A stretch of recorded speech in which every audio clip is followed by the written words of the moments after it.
কিছুটা প্রশ্ন যে আগেরটা করেছো সেটা তো বুঝতে পেরেছো নাকি? এবার ওর নেক্সট আরেকটা প্রশ্ন রয়েছে, সেই প্রশ্নটা ও তোমাদের সামনে করছে। বলো।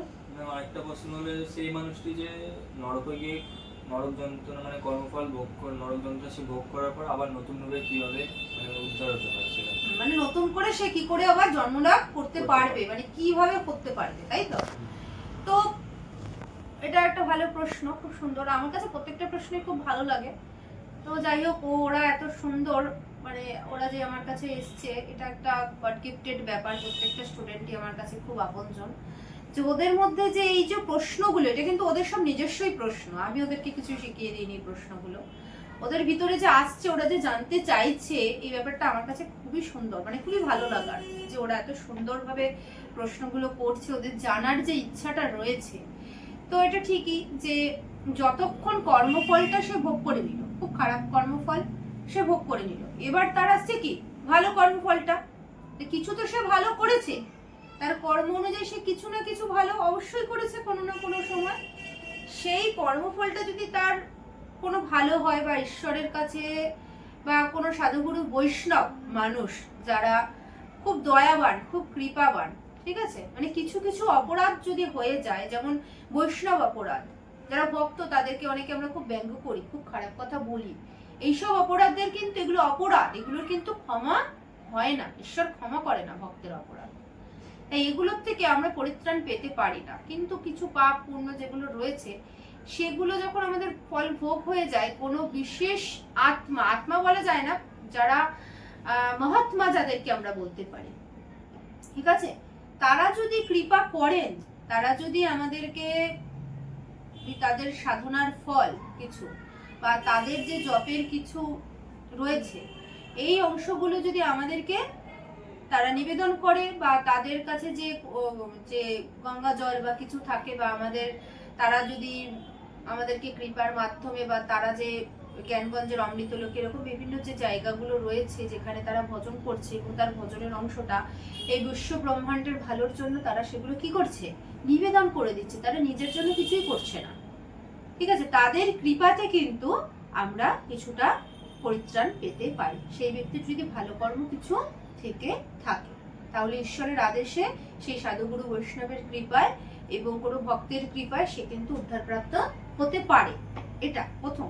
দ্বিতীয় কথা হলো যে আমরা যে পারলৌকিক যে ক্রিয়াকলাপ করছি, যে কোনো ধরো কারোর বাবা চলে গেছে, বা কারোর দাদু ঠাকুমা, কেউ হয়তো মানে পেটজনি প্রাপ্ত হচ্ছে, বা পাপ কর্মে লিপ্ত হয়ে সে নরক যন্ত্রণা ভোগ করছে, এবং তার বাড়িতেই যদি কেউ কখনো ভক্ত হয়, ভক্তরূপে জন্মগ্রহণ করে, সে জপ করছে, নাম করছে, এবং সে যদি প্রত্যেকদিন ভগবানের কাছে তার জন্য প্রার্থনা করে, মঙ্গল প্রার্থনা করে, তার জন্য তার নাম করে দান ধ্যান করে, তার নাম করে তার আত্মার উন্নতি কল্পে, তার আত্মার উদ্ধার কল্পে যদি অত্যাধিক পরিমাণে ভাগবত পাঠ করে, ভাগবত পাঠ করায় বা গীতা পাঠ করানো হয়, 7 দিন ব্যাপী উৎসব পালন করা হয়, দান ধ্যান করা হয়, তার নাম করে ভগবত গীতা কোনো সাধুগুরু বৈষ্ণবকে যদি নিবেদন করা হয়, দান করা হয়, তার আত্মাকে স্মরণ করে, তাকে স্মরণ করে যদি তাকে ভগবানের প্রসাদ নিবেদন করা হয়, ঠিক আছে, বা ভগবানের প্রসাদী মালা